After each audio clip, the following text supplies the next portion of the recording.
urang majeng pamajikan teh tegang jasa. Pamajikan ka urang tegang kanyana. Tara regang jasa. Teu bagus di rumah tangga kitu atuh ayana bae we ditoel-toel atuh ku urang. We dilangketek-langketek atuh. We di kitu-kitu atuh. Nah, di luar teh honon tak kitu. Pajar eta nya nama kitu teh lain. Tuh kan. Kanjeng Nabi teh balap lompat jeung Siti Aisyah. Haju saha nu menang? Meretan sakali Kanjeng Nabi nu menang sakali deui Siti Aisyah nu menang. Ngaranna kan lalagaan. Nya balap lompat jeung awewe kudu sa Siti Aisyah nu menang. Moal aya satu kali menang Kanjeng Nabi Siti Aisyah ngos-ngosan. Heueuh kula eleh karena isuk balap lompat teh Siti Aisyah nu menang. Hei, kula menang cek Siti Aisyah. Kuna teh ngabungakeun. Hatung geus pajar heueuh bae ku Siti Aisyah. Menangnya nak. Itu karena lalagaan. A'udzu billahi minasy syaithanir rajim. Inna Allaha wa malaikatahu yusholluna 'alan nabi. Ya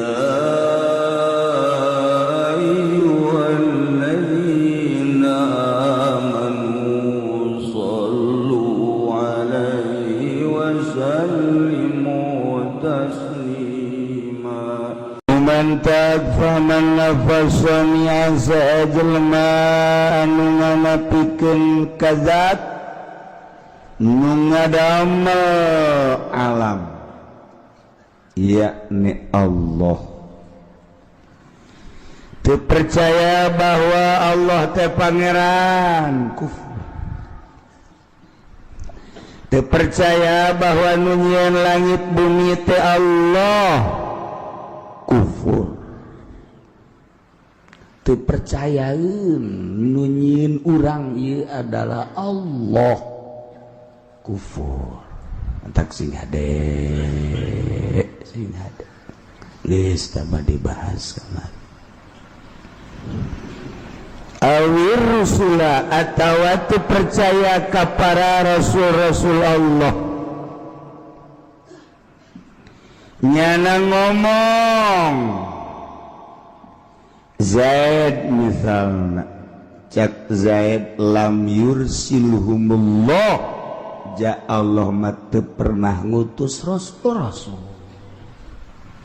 Tah eta kufur kos kitu.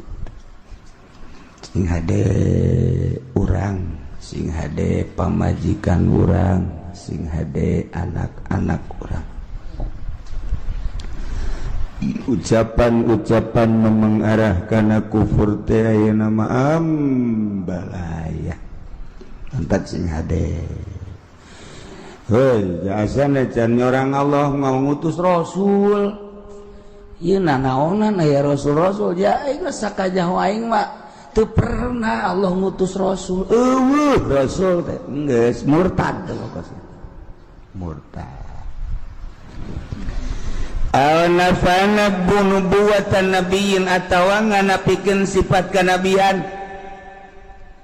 anu geus jelas manunggeus jelas kafir mah teu percaya kana sifat kanabian Kangjeng Nabi urang Kangjeng Nabi Muhammad sallallahu alaihi wasallam. Kafir, murtad. Kristen murtad, lain murtad kafir eta Mas. Yahudi kafir. Katolik kafir, Buddha, Konghucu, Protestan, wabah Hindu kafir, dipanggang ke di akhirat, disape. Na'udzubillah min dzalik. Sanajan nyana ka Kangjeng Nabi Isa ge Kristen lain nganabikeun ngarasulkeun nya nama mangerankeun. Pukul-pukul pangeran jajadianan. Ai meme Kangjeng Nabi Isa pangeran satu. Berarti meme Kangjeng Nabi Isa mah pangeran. Andai Kangjeng Nabi Isa pangeran, meme Kangjeng Nabi Isa saha? kok dianggap Tritunggal, heran. Tai keyakinan mah nyana pinter, nyana gagah, nyana sugih, tapi pinterna kabalinger. Masa manusia di pangeran cenah kasandingan pangeran, tadeuy pangeran nyandi. Isana mah makhluk, isana mah jelema, ngan pangeran nyanding ka Kangjeng Nabi. Maknya pangeran kos jurik nyanding sehingga eta Kristen naon Tritunggal. Tuhan Bapa, Tuhan Anak, Tuhan naon deui hiji. Ya eta kos kitu kafir. Sia deh. Geus urang ngaku harimau. Saha pangeran? Allah. Saha Nabi maneh? Nabi Muhammad. Titik geus. Lahirna di mana? Mekah. Terus ngali ke Madinah. Maut Madinah. Beres geus. Nah kitu bae geus. Geus lamun aya nu ngaku-ngaku nabi, sanajan ngaranna Muhammad misalna di Cengkareng lain. Kitu bae geus. Nya aing mah di Cengkareng nabi lahirna. Bong aing lah. Iya itu anak kongsiun. Muhammad anak kongsiun beres. Awida'an nubuwatan ba'da nabiyina Muhammadin sallallahu alaihi wasallam, jelema ngaku kana sifat kanabian sabada nabi urang. Aya jelema ngaku nabi cara di Bandung, tukang beca si Asep. Masa ing mah Asep ngaku nabi teu betah ing ngadengen agen Nabi Asep. Tukang beca deui lah. Tah kafir dari jelema la nabi ba'di cek Kangjeng Nabi teu aya deui nabi sabada kaula, sebab kaula adalah khatamun nabiyyin wal mursalin.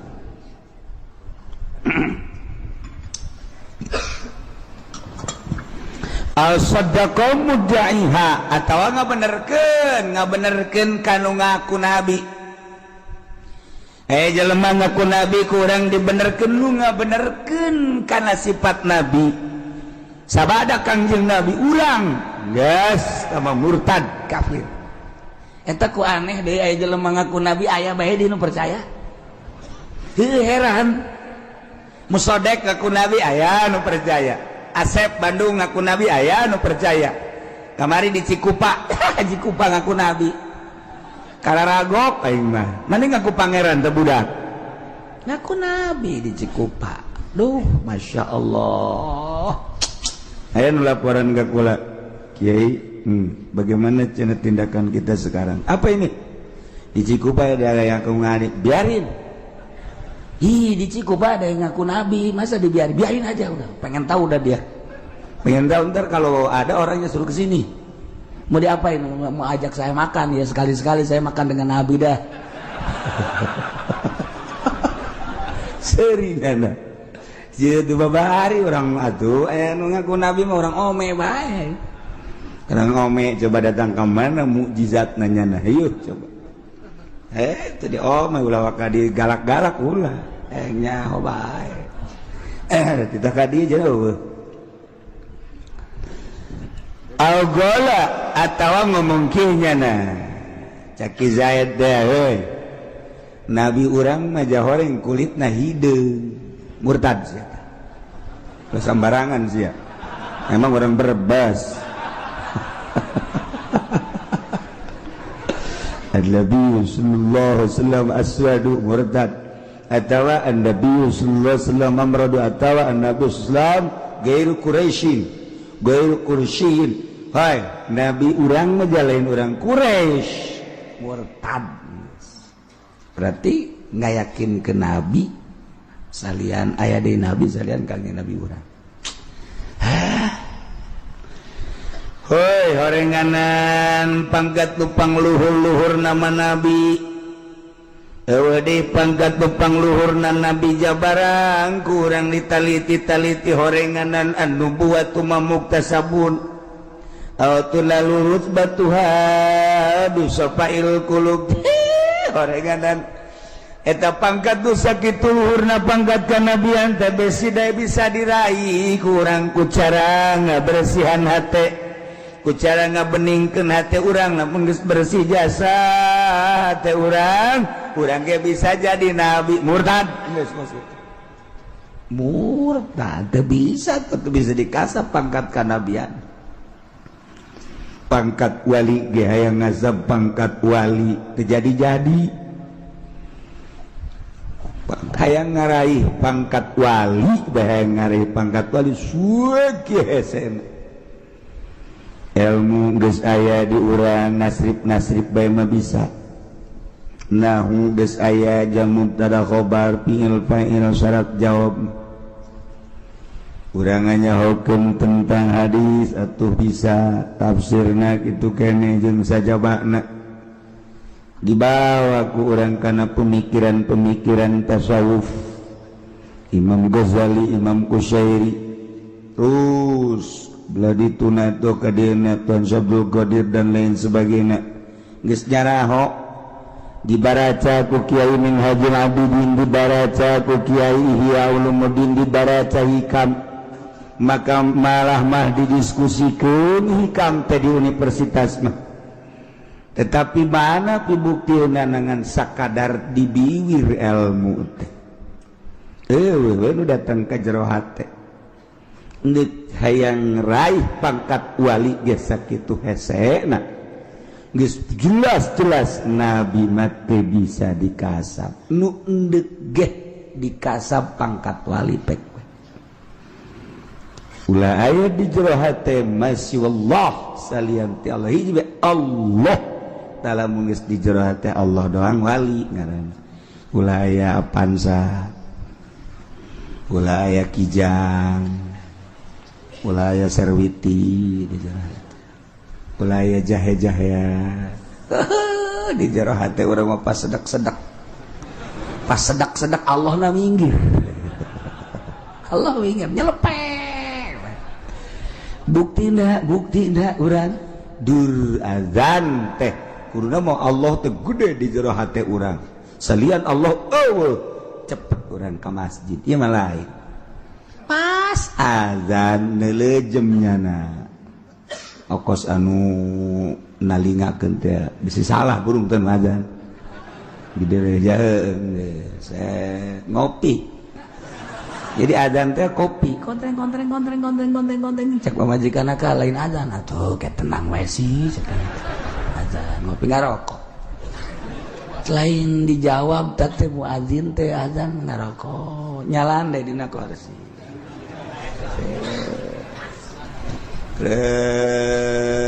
bae nundutan liwat saja encan ka masjid kene bae atau ka mushola hendak neuleun motor kudu digosokan heula motor majikanna ka lain geus soal ke karek di hiji cek digosokan beres digosokan motor ngopi di kontreng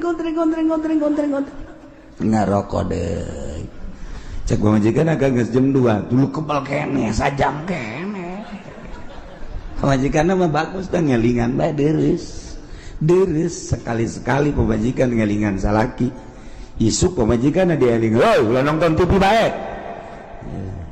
ke heula cenah angel kene ieu ke heula sakedeung deui ka jadi salakina ka dinya deui mana tuh nonton TV kene bae sakedeung deui ieu tah terang geus sakena teh seutik deui mah tah beres wah angel amat ya Kak satu-satu Kak nah eta pas sedap di jero hate teh aya kopi aya rokok aya motor tah eta ngicin anu kos kitu na hese wali mah eueuhna naonan di jero hatena kuari mah boro-boro nu bodoh kiai na ge geus ngatur proposal eta jauh ka jadi wali tah kiai anu sok nyenan proposal buang kawarah tah mah kiai teh boloon bin tolol bin goblok tah mah naonan kayak gituan tuh kan utar atur kari itu lain hayo micinan penyakit di jero hate ulah aya salian ti Allah tah ieu artina pangkat kanabian mah teu bisa dikasat boro-boro pangkat nabi pangkat wali ge sakabupaten Buaya wae saprovinsi Banten Buaya saprovinsi Jawa Barat Buaya Masya Allah nu mantaku urang di zarahan ge Syekh Hasnawi sosok wali Allah hayang bae urang zarah kanyana nu mantaku urang di zarahan ge Syekh Mansur Cikadueun sosok wali profil wali mantak urang hayang bae Syekh Maulana Hasanuddin Syekh Yusuf di urang teh kajen kumaha ge hayang bae teu bisa dilarang-larang sebab eta mah sinar Allah nyinaran ka urang supaya urang teh ngahijing ke di akhirat. Mantak zarahna urang sok macem-macem. Segala ya coba nu boga maksud gara-gara tulis. Kayak kukula diusulkeun boboh. Geus wau jasa burungnya nama teh. Duk usal-usul. Gade nu boga maksud gade make amplop nulis make amplop. Sian amplopna. Geus tah mah goblok bin tolol tuh. Ada rese auhiya ilayya walam yadain nubuatan atawa ngaku-ngaku diwahyuan sanajan nyanan teu ngaku kana sifat nabi. Alhamdulillah cenah keur penting bae Jibril datang mawa wahyu bobo. Tapi lamun kakula mah tah aya nu kos kitu tah. Kiai alhamdulillah keur penting masyaallah Jibril mawa wahyu. Gede wahyuna. Segede sakumaha si wahyuna? Urang mana tah wahyu? Hayu lalaga bae ke cenah indit sorangan. Ulah-ulah ngaku wahyu, ngaku karomah bae ke kula masuk resep. Jelema ngaku karomah, sia kowe tanggap ieu coba. Kos kumaha ieu karomah? Ayo coba. Kegenya ngaleos sorangan.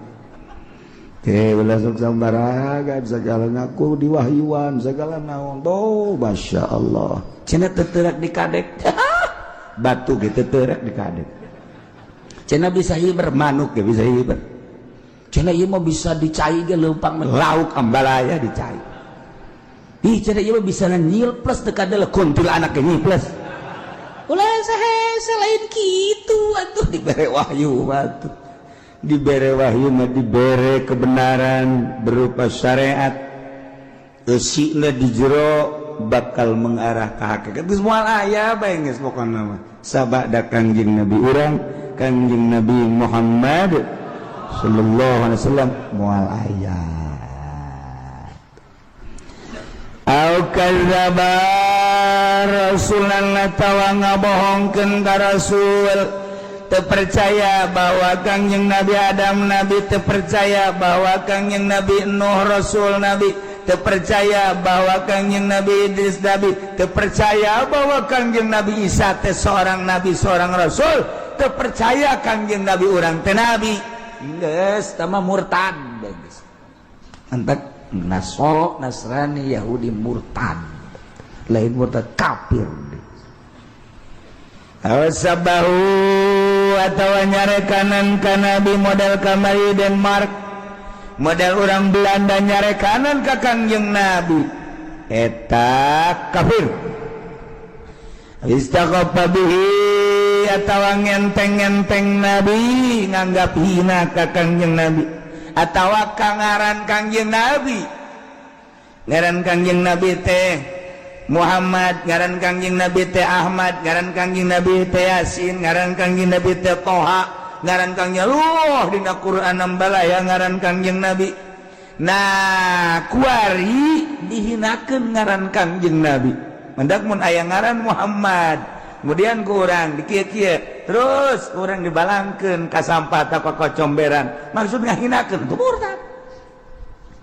Ada eta Masya Allah awistakhaffa bismillah atawa nganggap enteng nanggap hina ngahina-hina ka ngaran Allah geus puguh tah ngaran Allah dihina ku urang Asmaul Husna Huwallahul ladzi la ilaha illa huwar rahmanur rahimul malikul quddus salamul mu'minul muhaiminul azizul mutaqaddir sabarul mutakabbir ta eta ngaran Allah Asmaul Husna talar ku urang Asmaul Husna abengke di jero kuburan pinu ngara di jero kuburan cacaang Asmaul Husna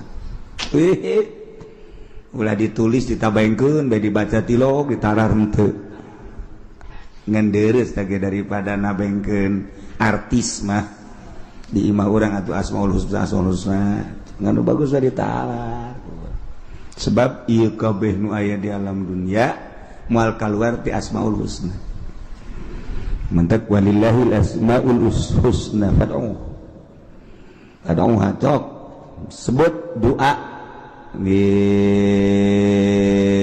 non celuk kurang Asmaul Husna ieu kabeh moal kaluar ti Asmaul Husna babeh mun ku urang ditataan hiji-hiji da eueuh nu kaluar ti Asmaul Husna geus lamun eueuh nu kaluar ti Asmaul Husna atuh Allah kabeh mengarah tuh ke jero mantak wali Allah teh neule gunung nu kadeuleu Allah neule langit nu kadeuleu Allah neule tangkal nu kadeuleu Allah neule laut nu kadeuleu Allah neule segala rupa nu kadeuleu Allah sebab naon sebab ieu kabeh teh moal kaluar ti Asmaul Husna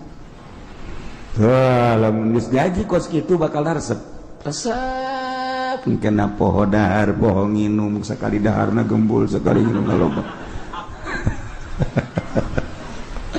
ngan ulah wakaki kituanan hayuh bae heula ngaji syariat ke lamun geus mantep karak mengarah ka dinya engkena bakal poho ka pamajikan poho ka anak poho ka perusahaan poho ka sagala rupa sebab ieu kabeh Asmaul Husna mantak aya bahasana beat sumpah setia dek ninggalkeun dunia urang cicing di dunia tapi ninggalkeun dunia nembus dek ka Allah make jalan pintas hayang usul ilallah tataan hiji-hiji tek lamun urang naik bisa cerdas jaheuh horeng Allah kabeh tuh nu mantak bahasana ge mah fi jubati ilallah nanaon di jero jubah kulama iwalti Allah ke kadituna keur deuleunan deuleu Allah ke mun keur nyekel nyekel Allah deurus teh kitu mun keur ngampak ngampak Allah berabe kan tentu itu pakai bahaya ngaji ka dinya sebab Allah kan geus can usim mah ulah waka atawa ngahina-hina ngenteng-ngenteng amrihi kana parentah Allah atawa kana janji Allah atawa ka ancaman Allah murtad takos gitu teu percaya kana perintah Allah aing mah teu percaya ka salat teh wajib lah salat teh hirup ieu nu penting mah geus bener murtad takos gitu salat teh jangan salat gitu balal bener lah geus teu kudu salat ngenteng-ngenteng kana parentah Allah nganggap manfaatna eta salat berarti teu dianggap punya perintah Allah murtad masyaallah lain setik teh ngomong gitu sih ada urang ge osok ngomong ngabatu padahal mah cenah jakula salat bae puasa terus cenah tapi teu sugih-sugih sia teh daun hubunganna salat jeung sugih atuh eta teh kos kitu kan lah cenah kula mah geus mal ngalaksanakeun parentah Allah lah cek kada teu percaya ja kieu-kieu keneh bae eta murtad kudu maca 2 kalimat syahadat atawa teu percaya ke janji Allah teh surga teu percaya ka surga atuh geus murtad teu percaya kana ancaman Allah di mana urang maksiat ka Allah bakal neraka teu percaya aing mah aya neraka murtad Ya mah percaya ka aya apa kiamat ya tiba heula kiamat beta kiai ngomong. Ya can orang terjadi tak kiamat. Bohong teu kiamat. Murtad geus kudu aja 2 kalimat syahadat. Ya Allah. Au jahada ayatan minal Qur'an atawa angas teu percaya sayat betina Qur'an mujmana la subut ya. Anu geus mujba ijma kana tetepna.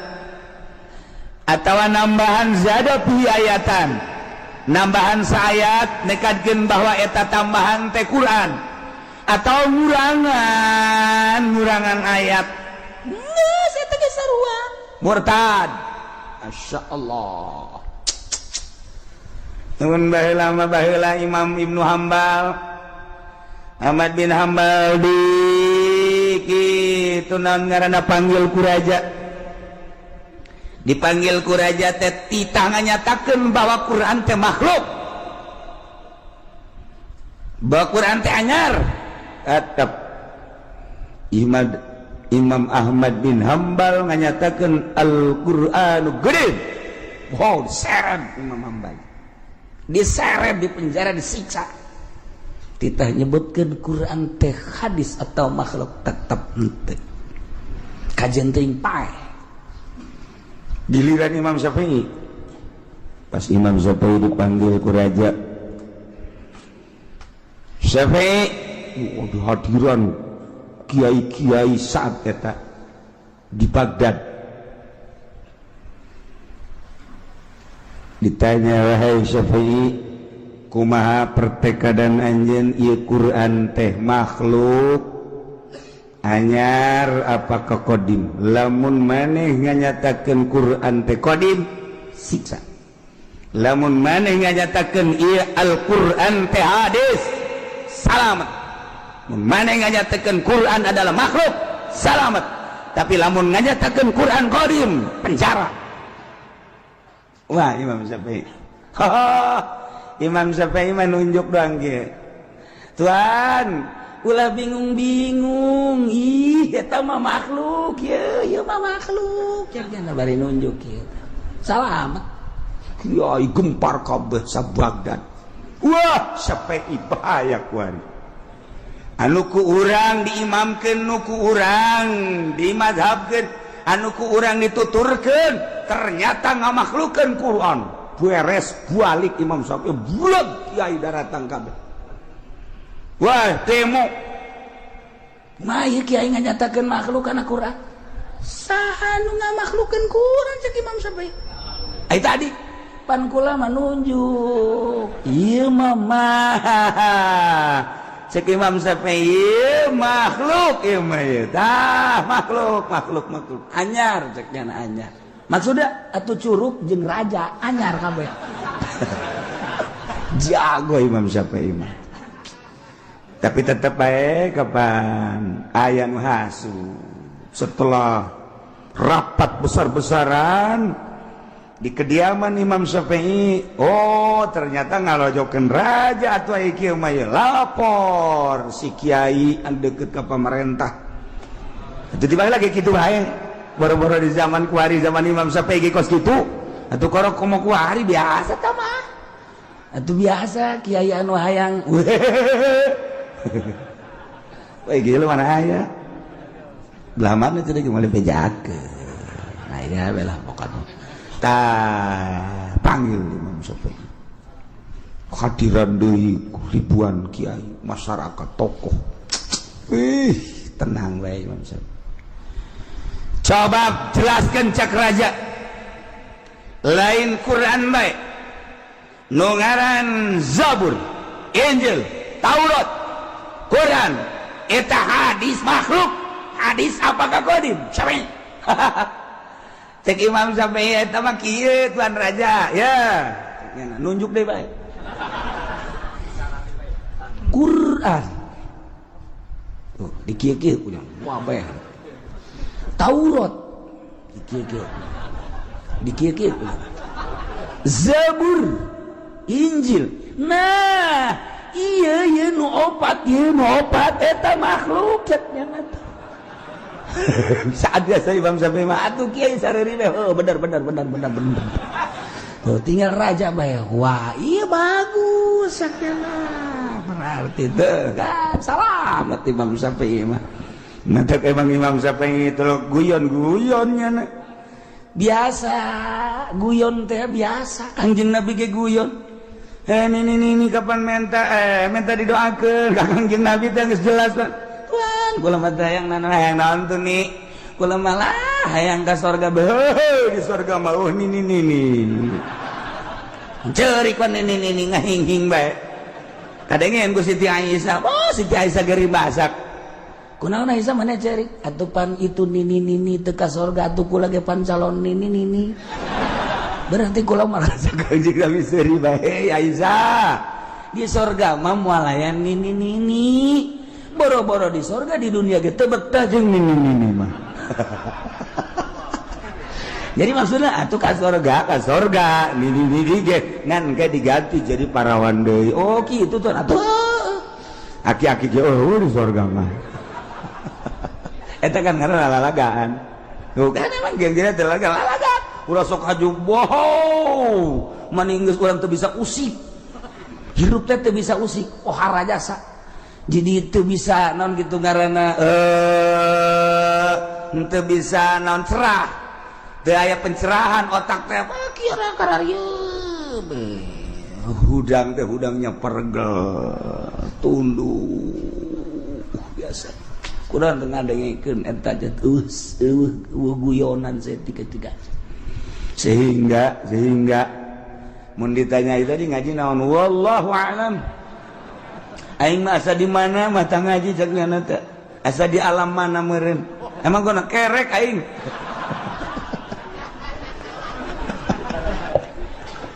Tiba lagi kan. Aya guyon kan ulah disejak-sejak. Namun disejak-sejak celaka atuh geus pembawaan. Cara Gus Dur pembawaan. Di mana bae atuh nya guyon bae. Kajian buku mah guyon bae. Masyaallah. Emang pembawaan mah teh Kangjeng Nabi ge guyon.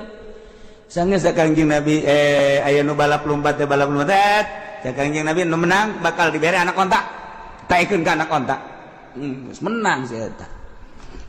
Tuan barang dibere ku Kangjeng Nabi gitu. Kontak bude jasa. Tuhan jangan sok ngaheureukeun ka abdi ngalalaga abdi cekeuna teh. Ngalalaga naon? Cenah anak dibere anak onta. Aju, ieu gede amat. Atuh ieu anak onta emang ieu anak. Anak onta kan geus gede ieu. Atuh jalain anak sapi ge. Nya atuh eta ngaran ngalalagaan eta kok kitu ngaranna.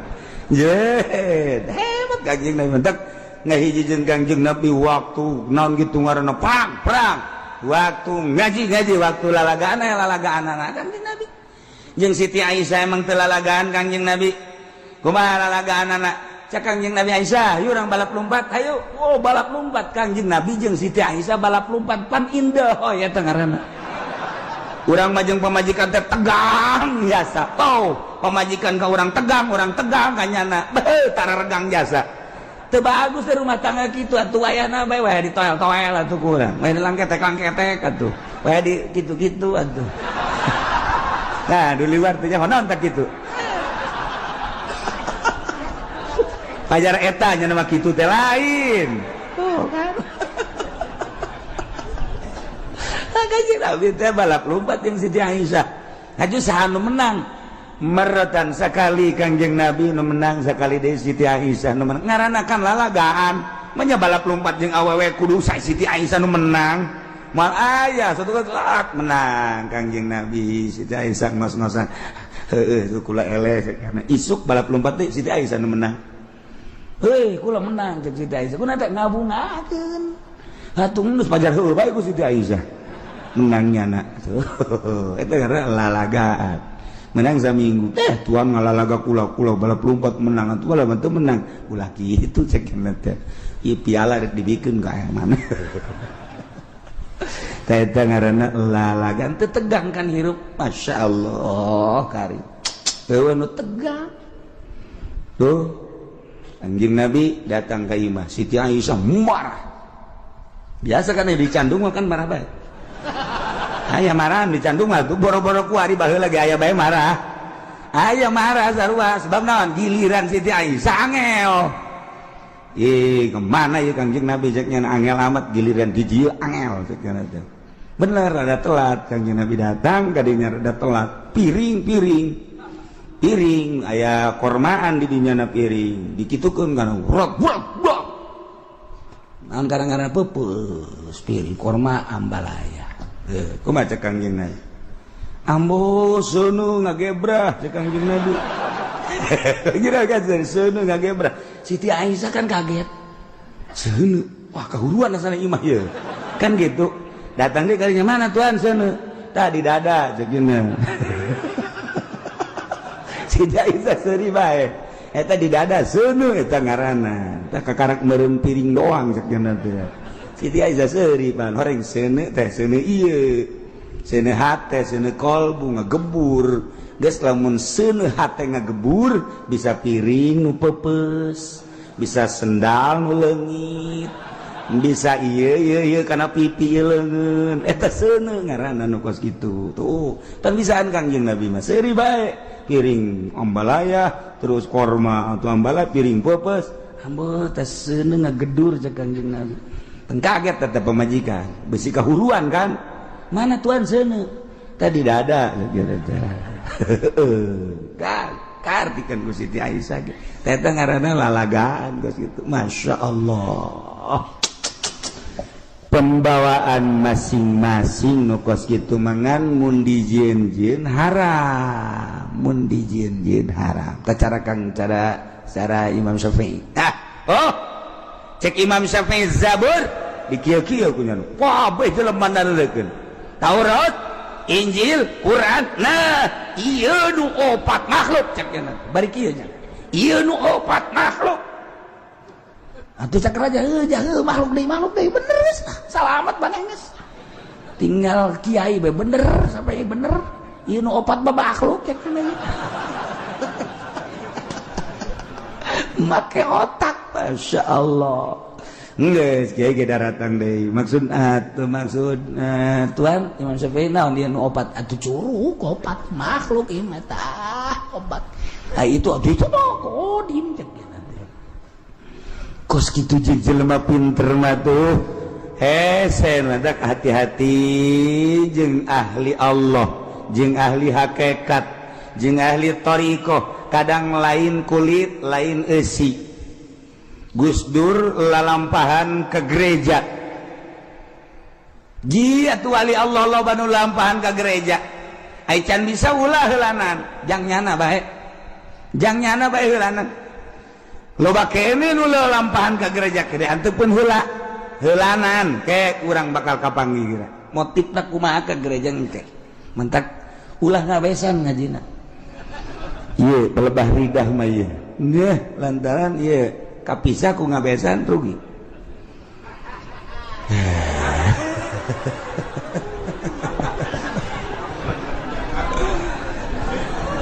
Nu manta Quran mah alhamdulillah ditasehna ge pohara jasa besi leuwih alif besi kurang alif.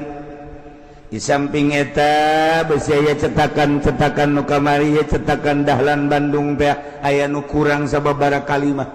Hanya lantaran alhamdulillah di Indonesia loba nu hafizul Quran. Talar Quran ambalaya. Masya Allah. Geus poharaja tinggal ningkatkeun eusina doang. Nu katalar Quran lain lalagaan. Tuh, datangkan nu katalar Quran teh di borgol. Nu katalar Quran di penjara. Teh saeutik di luhur anu di penjara talar Quran jeung teu ngaku salah. Geus kos kitu bae negara urang. Awistakhafa bi sunnatin atawang enteng-enteng kana sunnah Rasul. Nyenteng-enteng kana sunnah Rasul teh murtad kama lau gila lau. Andai kata aya nu ngomong kieu. Dengekeun nya kana Nabi sallallahu alaihi wasallam idza akala laika asabi'u thalatha. Kayan Kanjeng Nabi di mana barang dahar nya nama make tilu doang tuh. Tilu. Sanggeus teh tilu ieu tas daharna dilamotan. Itulah keayaan barang dahar Kanjeng Nabi. tilu nya maramo nu digunakeun teh. Nah kemudian mantas digunakan di lamotan. Nah iyalah sunah Rasul cek orang teh sebab Kangjeng Rasul lah gitu. Hebat ngomongnya laisa biadabin, laisa ada biadab. Kos itu lain adab ceknya. Emang kunaon? Atuh hiji ngadaharna korma lain sangu. Lamun anu adahar sangu ge moal ku tilu.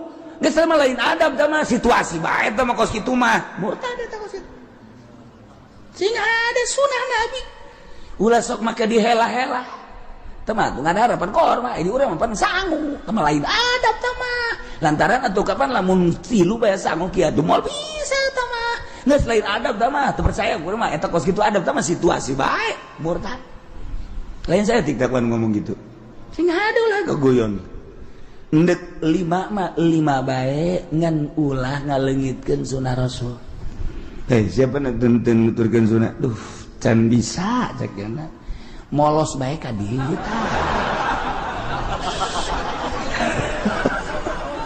teu murtad teh kos itu menyadar ngaranna nyadar teu bisa nurutan Kangjeng Nabi can bisa hese jasa lah geus lah mudah-mudahan dihampura bae tuh mantap baheula mah daharna teh dahar sanguna anu liket.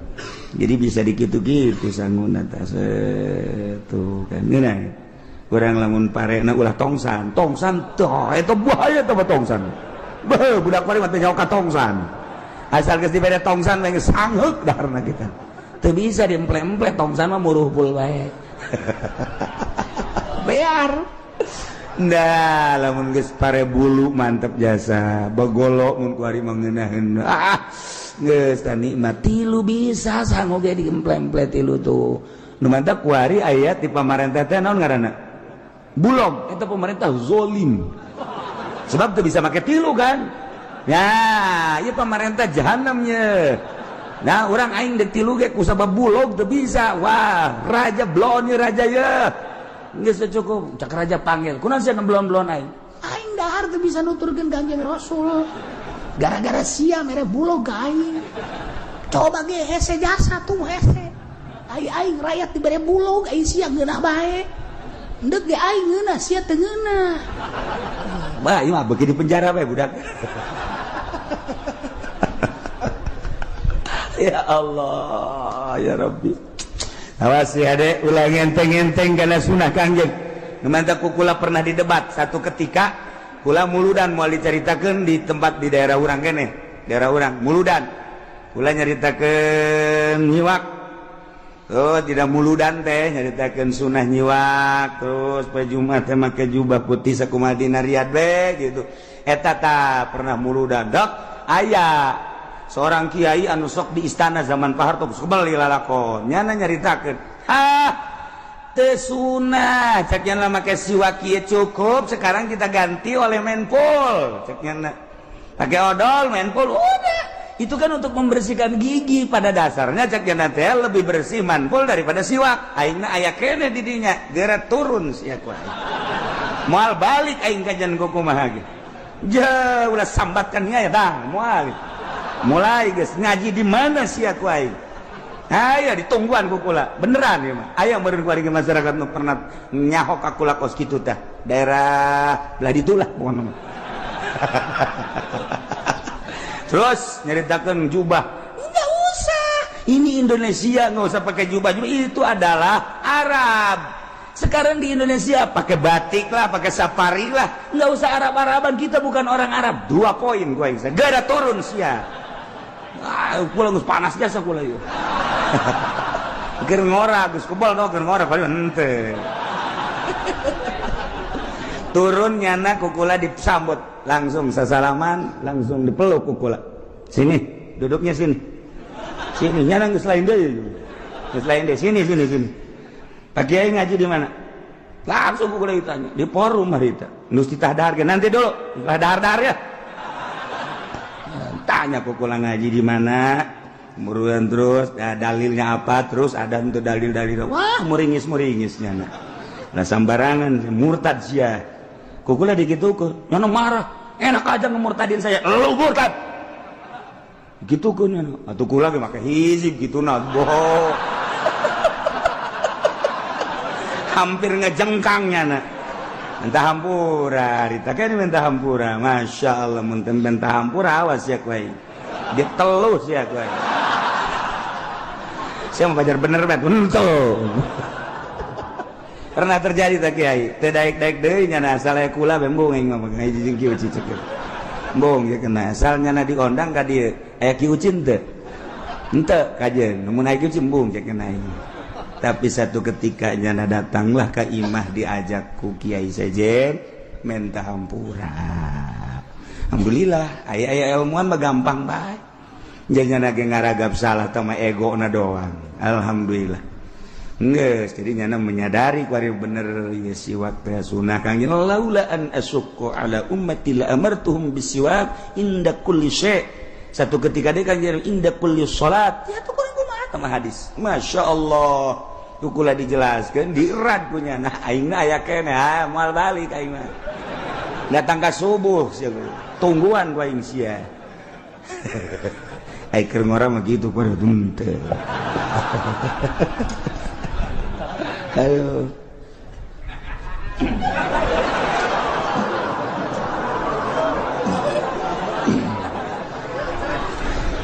atawa kieu Galim azbarak fa innahu sunnatun kuku potongan sunah nabi galim azbarak sunah nabi potongan kuku pae kemis potongan kuku teh pae kemis pae Jumat eta potongan kuku mimitina ku Imam Ghazali di bejaan curug katuhu heula curug katuhu kadieu jari bugang terus jari manis kemudian cinggir keuri ka cinggir kenca gade tak eureun di jempol katuhu kitu dititana lamun kos kitu engke milik dareukeut milik dareukeut bener sampai sugih teh tina ngeuretan ge hiji poe kemis nomor gadot cara ngeuretan kos kitu eta mawaan kana sugih paingan aing dagang rugi bae itu ngeritan kuku ge sadaek jeung nyana sadaek saya teh wal beres pas salasa ngeritan kuku rugi sia dagang karungna ka jeung kuku mah ge moal untung pas salasa mau usah pake ngeritan kuku sial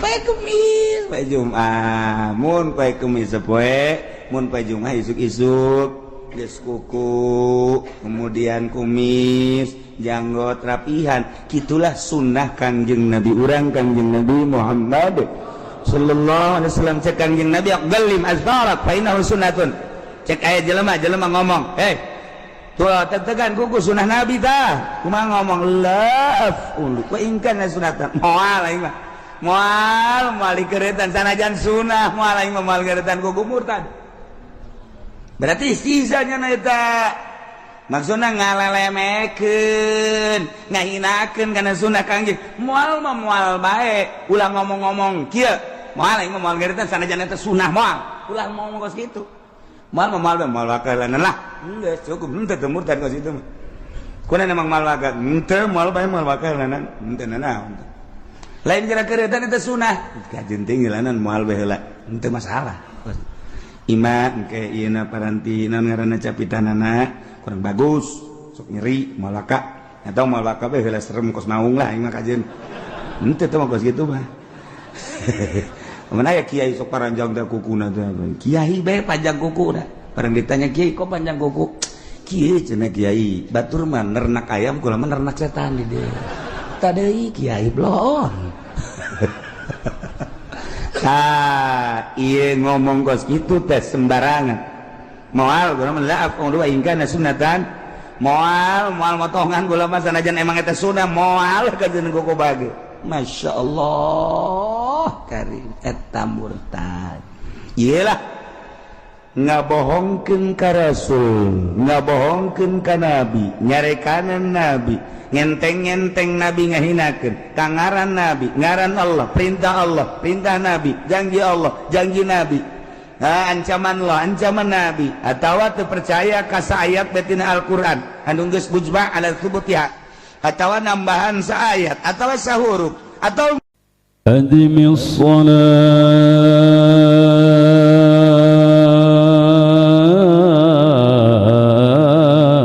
ala al-habib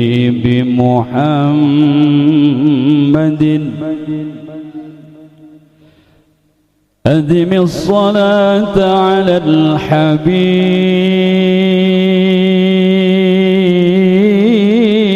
الحبيب محمد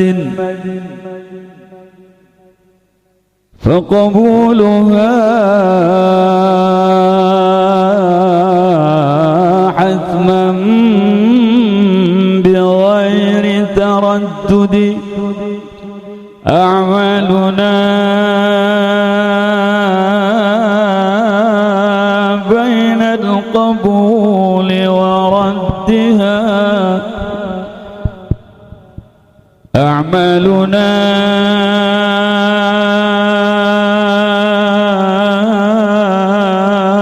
بين القبول وردها إلا الصلاة على الحبيب محمد يا ربي بالمصطفى الله الله بلغ سيدنا الله يا الله واغفر لنا ما مضى يا واسع الكرم يا الله يا الله محمد ذو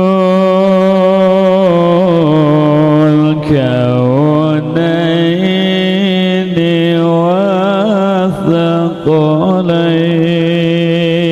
والثقلين والفريقين من عرب ومن عجم يا الله يا الله يا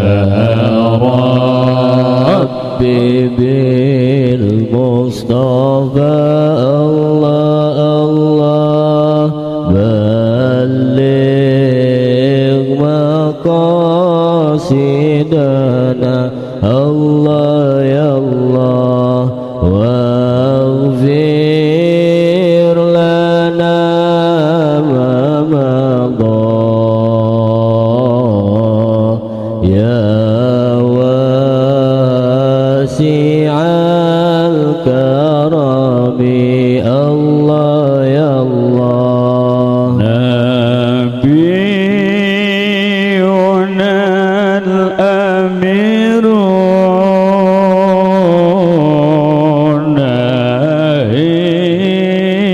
فلا أحد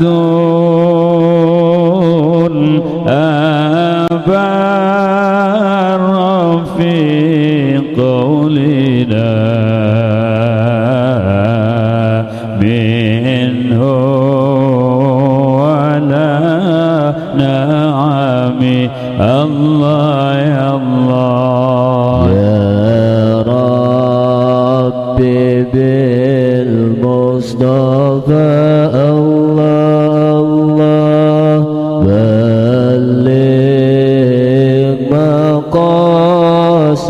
مقاصدنا